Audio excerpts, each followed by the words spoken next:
Esse é o segundo de uma série de 4 vídeos sobre análise combinatória. Se você não assistiu o primeiro, link na descrição. Assiste lá porque ele é essencial para o entendimento desse. Se você já assistiu, a gente se encontra depois da vinheta.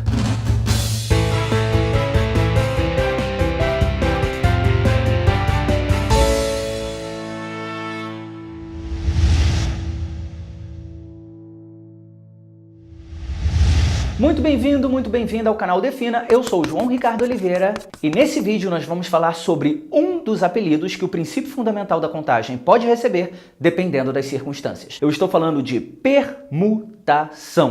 Por isso eu já peço para você deixar aí o seu like. Se você ainda não se inscreveu, inscreva-se no canal e clica no sininho para não perder os outros vídeos da série e vídeos sobre outros assuntos de exatas que ainda vão sair.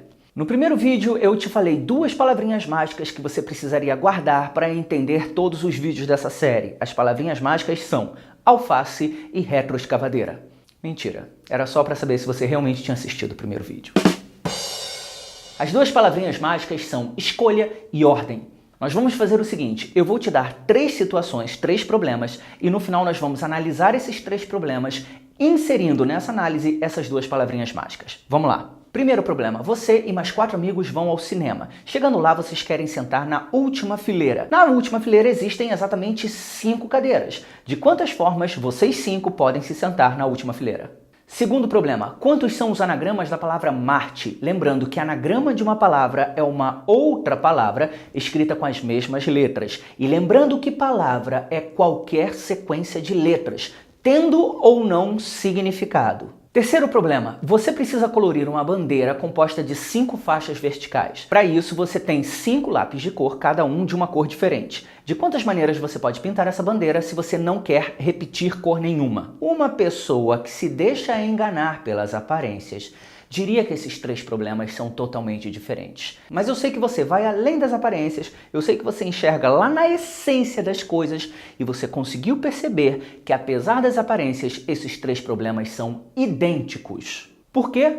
Porque em todos os 3 problemas nós não vamos fazer uma escolha e apenas vamos alterar a ordem dos elementos. Explicando melhor, o valor de n nos 3 problemas é 5, lembrando que n é a quantidade total de elementos disponíveis. Em qualquer uma das 3 situações, todos os elementos precisam ser usados. No primeiro problema havia 5 amigos e você tinha 5 cadeiras na última fileira. No segundo problema, se eu deixar de usar uma das letras da palavra Marte, a palavra resultante não vai ser um anagrama da palavra Marte. No terceiro problema, como havia 5 faixas e eu tinha 5 lápis de cor diferentes e não queria repetir cor nenhuma, eu seria obrigado a usar todas as 5 cores. E é isso que significa dizer que nós não vamos fazer uma escolha. Significa dizer que nós vamos ter que trabalhar com todos os n elementos disponíveis. A única coisa que a gente vai poder fazer em cada um dos 3 problemas é trocar a ordem desses 5 elementos. E é justamente isso que significa uma permutação.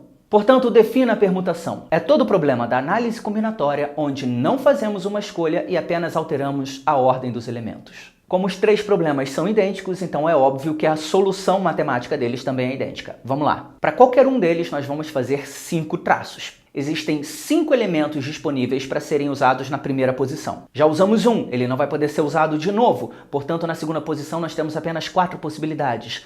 Já usamos 2, portanto, na terceira possibilidade nós temos 3 possibilidades. Já usamos 3, portanto, na quarta etapa nós temos 2 possibilidades. Já usamos 4, portanto, na quinta e última possibilidade temos apenas uma opção. Esse resultado que dá 120 tem 2 maneiras de ser representado. Ou por P5, o que significa dizer permutação de 5 elementos, ou por 5 com um sinalzinho de exclamação do lado. E cuidado que isso não é lido 5! Isso é lido 5 fatorial. Outro exemplo, vamos supor que eu quero organizar 8 livros em uma prateleira onde cabem exatamente 8 livros. De quantas formas eu posso fazer isso? Vamos ver se isso se encaixa num problema de permutação, vamos ver se a definição de permutação pode ser aplicada nesse problema. Eu não vou fazer uma escolha. Por quê? Porque eu quero organizar 8 livros e na prateleira cabem 8 livros. Ou seja, eu não vou precisar escolher qual livro vai entrar, qual livro não vai entrar. Todos vão entrar. O máximo que eu posso fazer com esses 8 livros na prateleira é trocar a ordem deles. Trocar a ordem significa justamente permutar. Então isso seria um problema de permutação de 8 elementos, 8 fatorial. Outro exemplo, quantos são os anagramas da palavra Marta? Bom, os anagramas da palavra Marte são P5, 5 fatorial. Marta tem 5 letras, P5, 5 fatorial. Não. Marta tem um detalhe diferente de Marte, que é a repetição de uma certa letra. Marta tem 2 letras repetidas. Nós vamos resolver esse problema usando um negocinho chamado permutação com repetição. Primeiro, como se representa isso? Com o P de permutação, embaixo nós vamos colocar o total de elementos a serem permutados, que são 5, e em cima nós vamos escrever os elementos repetidos, que são 2. Cuidado, tá, gente? Isso não é P5 elevado ao quadrado. Isso é permutação de 5 elementos, dos quais 2 são repetidos. Ok, essa é a representação, mas como se faz isso? Você começa permutando os 5 elementos, fazendo de conta que eles são diferentes, que eles são distintos, ou seja, 5 fatorial. Só que se você trocar o A com um A de lugar, concorda comigo que isso não vai mudar nada? Isso não vai produzir um novo anagrama? Então nós temos que desconsiderar as permutações do A com A, as permutações dos 2 elementos que são repetidos. No primeiro vídeo eu disse para você o outro nome que o princípio fundamental da contagem tem, que é princípio multiplicativo. Por quê? Porque a operação predominante nele é a multiplicação. Ou seja, na análise combinatória, sempre que nós queremos considerar diversas coisas, nós multiplicamos esses valores. Portanto, quando nós quisermos desconsiderar alguma coisa, nós vamos fazer o contrário da multiplicação, que é uma divisão. Então você vai dividir o 5 fatorial por 2 fatorial. Então, explicando esse cálculo, nós vamos permutar os 5 elementos de maneira indiferente e depois vamos desconsiderar, e nós desconsideramos dividindo as permutações dos 2 elementos repetidos. Como é que eu permuto 2 elementos? 2 fatorial. Um outro exemplo, quantos são os anagramas da palavra matemática? Lembrando que num problema de anagrama a gente desconsidera acentos. A palavra matemática tem 10 letras, então a gente começa representando P10, ou seja, permutação de 10 elementos. Mas existem 2 letras M, existem 2 letras T e existem 3 letras A. Então em cima nós vamos escrever 2, 2 e 3, representando os elementos que são repetidos. Você poderia escrever esses números em cima em outra ordem que não teria problema nenhum. Então essa é a representação. Como fazer? Vamos lá. Você começa permutando todos os elementos de maneira indiferente, ou seja, 10 fatorial. Só que depois você tem que desconsiderar as permutações das letras M, as permutações das letras T e as permutações das letras A.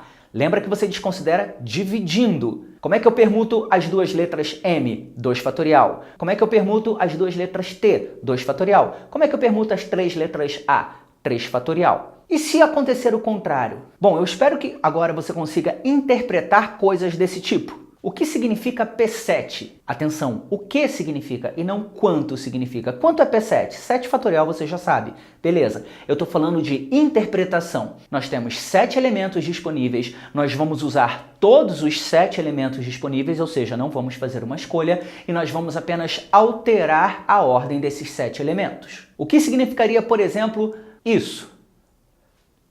Significa que nós temos 9 elementos, nós vamos usar todos os 9 elementos, vamos apenas alterar as ordens deles, só que dentro desses 9 elementos, 3 são idênticos e 4 são idênticos. Isso seria um caso de permutação com repetição. Se esse vídeo te ajudou a entender um pouco mais sobre permutação, que tal ajudar outras pessoas a entenderem também? Então compartilhe esse vídeo, porque isso, além de ajudar outras pessoas, vai ajudar o canal a continuar produzindo conteúdo. Até a terceira parte da série. Beijos, abraços e até a próxima.